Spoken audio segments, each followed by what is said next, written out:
Hello, hello, hello, hello, hello, hello, everybody. What's going on in the world? Hey, so we're just going to try out this live. This is a test live just to say, one, welcome to the channel. Thank you all for your support. You guys are absolutely awesome and amazing humans, and God being human and so on. So, why don't we, this is all about techniques, right? So I'm going to do this live. We're going to actually have more established lives. I'm going to be pushing those and promoting them and all this kind of good stuff. But what I want to talk to you about and what I want to give you today is about technique. Okay. So, and I just wrote one Reddit article that's going to kind of mirror what we're doing here today. Okay. So I do write a lot over on Reddit, on the Neville Goddard subreddit. I don't know why I just did that, Goddard, but I'm trying to sound like him. Maybe I'm channeling him. I don't know. But anyhow, techniques. First and foremost, what is a technique? A technique is just a tool, a strategy. Okay. That's all it is. Now, Neville says in his lecture, The Law and Picture Making and so on, that we should all have a method. Everybody should choose a method. Okay. That means anything, whether you do scripting, affirmations, or anything along those lines. Find something that works for you. If it's two of them, use two together, right? It's a package deal. Whatever works for you, make sure it works for you. Okay. And that's really, really what this is about, is finding techniques that actually make sense to you and operate in such a way that you feel more powerful. And to me, honestly, and this is a technique, and I just did a video that's going to drop today about this. The first technique, and this is actually a technique because this sounds like, oh, I'm just talking about knowledge. No. Okay. The first technique is to know your God. Okay. But I'm using knowing in the Hebrew sense, like the, ooh, let's have sex sense, right? So the Bible uses the word sex a lot. Okay. In various different contexts, specifically more so in the Song of Solomon's. Have another video, go check that one out and break that down in the esoteric sense. But what it is the knowing. Knowing is a unity. Me and this thing are one, right? That's the sexual unity metaphor that you see not just in the Bible, but in the Kabbalion and, in the Hermes, right? The Hermetica. And so all of these different metaphors are really about unity, right? I am uniting with this thing called God, okay? So first technique I want to encourage you to do is to literally sit down, grab a whiteboard, brother's white t-shirt, whatever it is, and write down 10 attributes that you think of. And I'm not saying to edit it right now. Start with where you believe, right? And then you change from there. But what do you believe about God or imagination? Or because some people might have like, I believe that the imagination is what children do. I believe that God is a white dude with a white beard who bowls on Sunday and makes cool lightning like Zeus. Whatever it is, right? Everybody has some sort of preloaded understanding of what they mean and how they define God. And that's going to matter because how you define that, especially if it's some sort of distant God who doesn't really use their power to create anything, is going to influence how you use the imagination. Okay. So if to you, God is something or someone that is completely distant and you try to go in and use the imagination, which is God, you're not going to be able to manifest in the same way as if you united with this most powerful being that can create anything out of anywhere, right? And is a God of the impossible. Okay. So use descriptive terms, find out where you are, edit what you believe, right? So I want to encourage you to be able to do that and base your techniques. Every technique that you do has to fundamentally be informed by how you define what you understand God to be. Right? And so I want to encourage you to do that. So, and that's the first and foremost. Define the imagination. What is it? Because and then turn this, and then like that's technique one. Technique two, turn that into a practice. Turn that into a practice constantly. How am I defining God today? Because here's the thing about the mind. The mind will be like, nah, I thought that was cool. That worked for that session. But then I'm going to forget about how I defined this being for about a good 2 weeks, right? Because everything's going good. Everything's going great. And then you're like, crap. what am I doing? And then you slip back into, oh shit, like I don't define God as powerful anymore, so I can't seem to be manifesting anything. So a lot of people really struggle with whether or not that they're manifesting. And the main reason is because their foundational idea of God is shifting all the time. So that's the one thing that you have to get solid. And when I say solid, I'm talking about like your default fallback definition of God is always powerful, always creating, always loving, always supportive, always caring, right? And so, Einstein had said that like one of the most important things that we'll ever define is how we define the universe as to whether it's friendly or not, right? And it's true.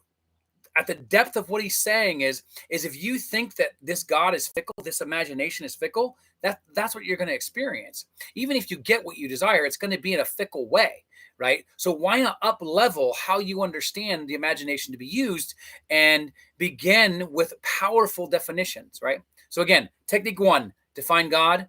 Now, technique 2 is actually tied to that one. Technique 2 is use the I am, okay? I am meditation, whatever it is. There's a powerful one by Edward Supply Hands. I almost said Edward Scissorhands. Really cool, awesome person. Really great content. Go check out his YouTube and use his I am meditation, because that one I've even personally used and has gotten me into state. Do that twice a day for 30 days. Okay, one in the morning and one at night. Okay, and I guarantee you it will change how you see yourself. Okay, and you'll actually connect and find that unity between you and this divine being. Okay, so that's technique 2. You need to actually practice being and accepting that you are the I am in here. Whatever you want happens in here. Okay, that's technique 2. Okay, technique 3, use what Neville refers to as 1 hour later. So in one of his lectures, he talks about how if you are going about your day and 1 hour later you are out of state, then you haven't kept the faith. All right. Now, again, he uses these really old biblical phrases because he's trying to deconstruct for us and what they mean in this mystical language. Okay. So 1 hour later just simply means observe. Like, what are you doing? It's okay to observe as long as you're not observing from, oh, I'm observing because I want to see if I'm out of state. Well, if you're observing to see if you're out of state, you're already out of state. Right. So I want to encourage you to remember that this 1 hour later technique is not from the state of, oh crap, I'm seeing if I'm out of state. It's I'm actually seeing where I am in the state, because that means I believe who I am. And this is about conviction, by the way. So that is very, very key. So use the 1 hour later, like literally set up with your phone, with your best friend, with your imaginary friend, whoever it is, set up reminders on a regular basis and do this for 14 days straight. And I know I'm giving you challenges because this is where you actually begin to see changes. Otherwise, if you don't challenge yourself, you're not going to grow, right? And so this is what I want for you. I want to have people who I actually get to call friends and supporters, and people who are like just outlandishly, building out a crazy, amazing, majestic life for them. I'm sorry I used the word majestic, but I need to update my jargon to Gen Z.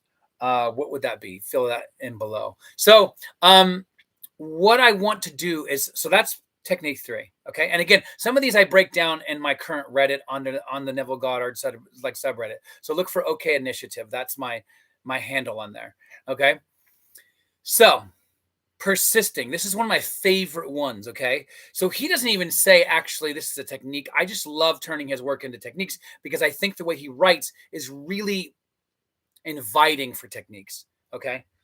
So persistence is very interesting because when you break it down, and there's a kind of a killer like Hebrew word for it, which is hatmada, right? And that's one of them. Okay. Because the Hebrew language is extremely layered. So this is actually a technique you want to use, which is called persistence. This is technique 4, if you're keeping track, kids. So technique 4 is persistence, but this one's a really, really powerful one. And what you're doing is you are ultimately taking your state of who you want to be, right? Everywhere you go. Because the word in Hebrew means continual or everywhere. So, or even each, right? What does that mean? That means you're taking this new character that you've created, this avatar of yourself, because this is awareness using your body to be aware of everything that you think is important. Okay. So part of this is that you become more aware of being this new person with this new thing, this new house, this new love, this new confidence, whatever it is. And you bring that with you everywhere you go. Yes, first in here, but then out here. Some people might disagree with that, but because I'm coming at this from the scientific understanding, what's happening is that when you do this, you create a link between the unconscious mind and the conscious mind. Jung called that the subconscious and the conscious. Neville was very influenced by the work of Carl Jung. You see it throughout all of his work. He actually mentions Carl Jung. In fact, Carl Jung mentions him, right? Very, very cool. So, what you want to do is you want to create the opportunity of you being this new person. So how do you do that? Well, you use the tools, and yes, feelings are a tool because the tool is meant to get you to the conviction of you being the person who has the thing. But this is about being, not having. You are the being who has, right? So it's all about being. What does it mean to be confident? What does it mean to be the owner of a new house? What does it mean to be in love, right? It's all about being. Okay, you're manifesting being. And in fact, I would actually argue you're not even manifesting, you're selecting, right? Because you're manifesting. A God just does what it does, it isn't manifesting. You're God doing what it does, right? We don't need to label it. In fact, sometimes labeling it means like, I'm not manifesting. And then you take a deuce and then you stress out. So don't do that. Sorry, I'm kind of like watching a load of like South Park. So my language might mirror that. So what I want to do is just encourage you to see that persistence is an actual technique, and that means you're taking it with you everywhere you go. Yes, first in here, second outside. So what does it mean to be more confident everywhere I go? And that means, what does it mean to react from confidence? And then so what happens if you have a moment where you're trying to manifest more confidence, and then either somebody else does throws you off, or you throw yourself off? Well, you ignore it, right? And again, this is going to be kind of difficult when you start out, right? Because you've trained yourself up to this point to not ignore it. So you have to train yourself to ignore it. That's another technique. I'm going to talk about that in a second. Yes, ignoring is a technique. Who would have thought? So, right? So walk with me. Persistence means if you are the rich person, you're now a rich person who drives in the car that you're driving to the job that you work at. You are now the rich person who is going and meeting your girlfriend, boyfriend, lover, whatever it is. Now, if you're going to go hike in the mountains today, you're now the rich person who goes and hikes in the mountains. Do you hear this? That's literally from the Hebrew what persistence means. You are persevering or persisting in the conviction of the new person, being the new person. Now, can you use emotions? Can you use thoughts? Yes. In fact, you use the emotions and thoughts as a way to do the 1 hour technique, the one that I just talked about prior to this. Okay. And you use that to say, okay, what am I feeling about this? What am I thinking about this? How do I feel about what I'm thinking about? Right.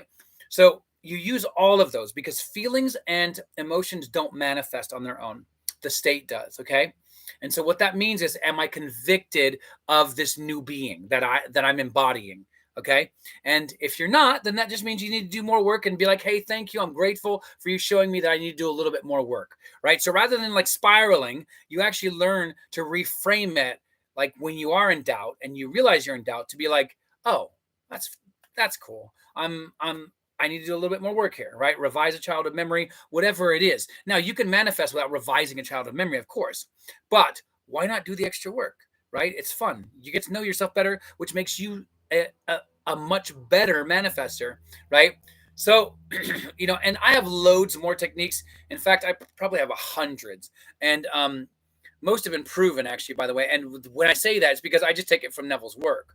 So he always talks about it. But I want to talk about one more, and this one's a really, really important one, okay?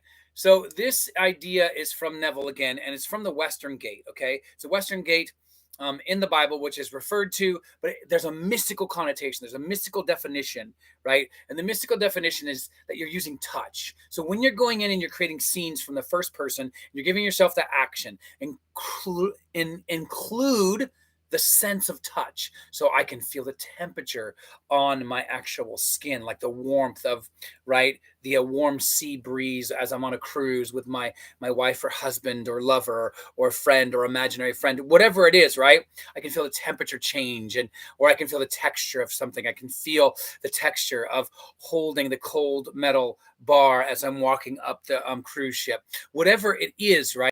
It's about physical contact. I can feel the coat of the person hugging me and embracing me, saying that they're better. Whatever it is, you're using touch because it's one of the most powerful senses. And you want to use this every scene if you can, right?